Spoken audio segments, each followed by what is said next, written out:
Hello, everyone. I hope you are doing okay in our current climate, wherever you are in the world. Maybe it's warm. Today, I wanted to make this video because I made a initial video talking about the election. I think we've all heard a lot, too much almost ad nauseum about it, but I just think that this is an interesting perspective. You'll see after I do this, whatever spiel, after the video, I recorded something before Kamala got the nomination, and it was just the thoughts surrounding that and my own political beliefs. And if you don't want to hear about politics, then I would suggest clicking on that skibbity doo toilet shit, because that's not this. Um, so, I want to talk about the blind optimism that went into the Democratic candidate that got chosen.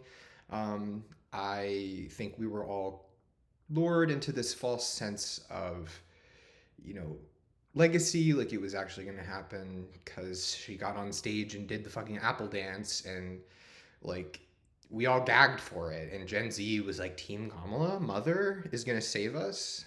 Meanwhile, she's silencing the voices that are asking her about the Palestinian genocide, which leads into conversations about weapons and war and bigotry.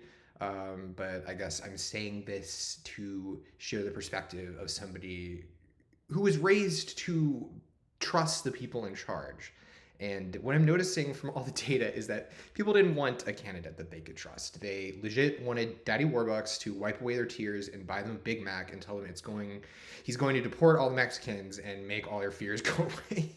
This man said Puerto Ricans ate dogs. This man. Oof. Oof. People were like, the Democratic Party failed us. No, they didn't. In fucking bipartisan politics, if there's a convicted felon who has demonstrated poor leadership and poor cognitive skills, but, more Americans wanted a rich elitist to be a leader than a lady with actual skills and experience, and at least the willingness to try to compromise. I can't believe I'm even like doing this again because I was as flabbergasted in 2016. But the idea that the Democratic Party failed us or we should have picked a better candidate is bullshit hindsight. It happened in 2016 and it happened again this year. America didn't trust a lady with experience to be president.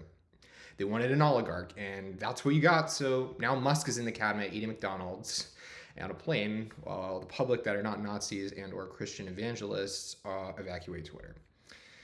See, when you run the country like a business, the cracks will start to show, and you'll get just what you voted for: a group of individuals that only serve to protect themselves and pretend like they want what's best for everybody, but can't even agree that women are people, that trans people exist, and they are not praying after your children. That there's more to life than wielding power and using it to antagonize others and take away their ability to care for themselves. Whew. Okay, the economy. I briefly wanted to mention the economy because it's a big talking point for why people voted for who he named. um, save our monies, please. Save your breath. The idea that inflation is some amorphous beast that resulted from anything other than a natural, unsustainable growth. Also, like, I don't understand how tariffs are supposed to make groceries cheaper for people. Anyway, the cost of living is rising while the actual value of the dollar is decreasing because we collectively agree to keep spending and feeding corporate America, which is basically the politics now, is oligarchy. And I don't know what we expected. Like, we built this America. It's not the end of anything. I have hope and faith that people will begin to realize it's their personal responsibility to take care of their communities and not just men in a tower. But what does that look like? What does taking care of your community actually look like? Let's try starting to unite people rather than tearing each other apart and saying, who are we going to blame and whose fault is this? And it's like, care about your fucking neighbor. And I'm not saying this in a way like hug the person with the knife or hug the person who is a neo-Nazi. I'm saying realize there's so much more to America than a two-party system. And Reagan fucked us with the every man for himself philosophy. And you want to know something else? That man who was about to take office did the same thing with COVID. Oh, it's not a big deal. Oh, people are dying. Let's blame the Chinese. Take a hard look in the mirror and say, how we treat each other matters going forward. And that's my piece, you know? Thank you very much. And here is some more of the same ranting before the election happened. Thank you. Hello, everyone, and welcome to my bed. Because this is where I feel the most comfortable with you all, of course, because we've gotten to know each other so well over these past videos.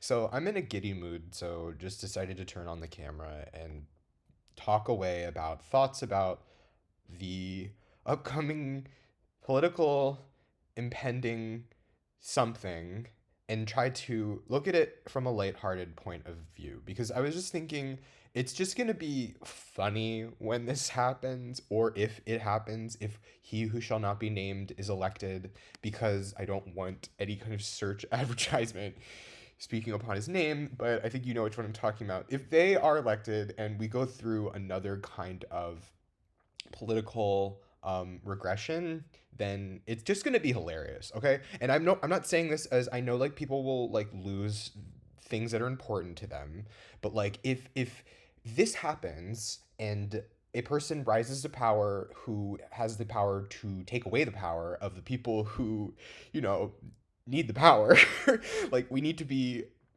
more open to social programs and things like, you know, independent parties that can make sure that the government is not getting away with cheating you, which is what the dissolution of the FBI or the you know the perceived notion that the Republican Party wants to reduce the ability for people to investigate them for crimes. So anyway, this is me just saying I'm not bilateral two party based at all. Okay, like I pick a side. Obviously, I have my side and my beliefs.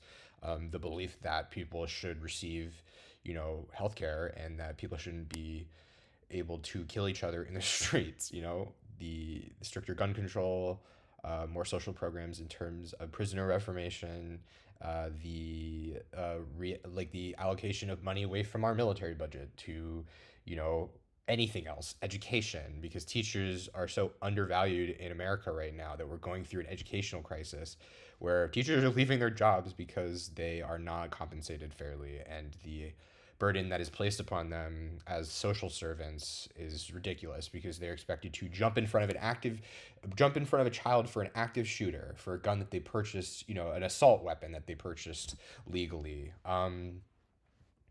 So yeah, I guess again, this is a video for me to explain my stance politically because I think being silent right now is not helping anybody, and I know I'm just one voice, but that kind of proves the point that voting fucking matters right now.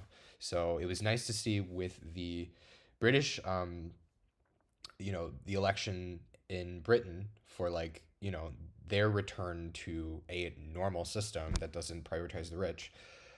The young people were saying go vote. You know, they were posting on social media. They were saying go vote, go vote, go vote. I don't care if this is annoying. So yeah, that's you know, it's kind of like the I look at it from a perspective of the American people are gonna look stupid, okay, and like it's just it was fine the first time because he duped a very specific, you know, demographic, but right now it's not fine because it's like we already went through this, folks. Like, why do we want to return to doom and gloom? Why? All right? It's not a fun society to live in where people have to be pissed off because somebody won or somebody lost. Just get the fuck over it and let's try to start putting people in positions of power who actually and I get it. Doctrine is different, beliefs are different, and background is different, okay? I know what religion does to people. I grew up within the Catholic Church and I understand how it can radicalize people, or any kind of belief system can radicalize people. But it's not fair that we have to restrict women's rights to be able to control their reproductive systems, control people's right to control their identity, you know, as trans people or as, you know, anything anything that has to do with identifying as something that isn't hurting anybody. You're not trying to hurt anybody. You're not trying to pull a fast one. And why does the Republican Party and why do people who are defending things like abortion bans, they have no idea. And children's rights to be able to go on hormones if they want to be able to do that. What the fuck is the problem or the issue with allowing people to experience their own livelihood? It's because religion is a largely restrictive system which assigns people rank in terms of how well they behave. Why do we exist in a place that rewards people, with getting into heaven for restricting your right to be able to do things that disagree with an old text that was perpetuated by a state that wanted to control people and take their money, basically? And who we look to as leaders says a lot about us as a society. And I just think it's interesting that America worships the dollar so much that we're willing to elect a rich man who should be in prison. He should be in prison, but that's not for me to decide. Who the fuck am I? But we need to be able to rally behind figureheads who have a heart, okay, and empathy, and able to relate to people who have not always had everything handed to them. And I'm not saying that that's Joe Biden, okay, because I don't know, like, I'm not saying that's Kamala.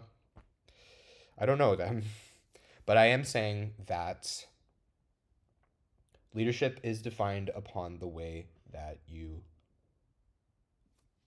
allow people to get along, not how you cause friction. That's all I wanted to say. Thank you. Bye bye.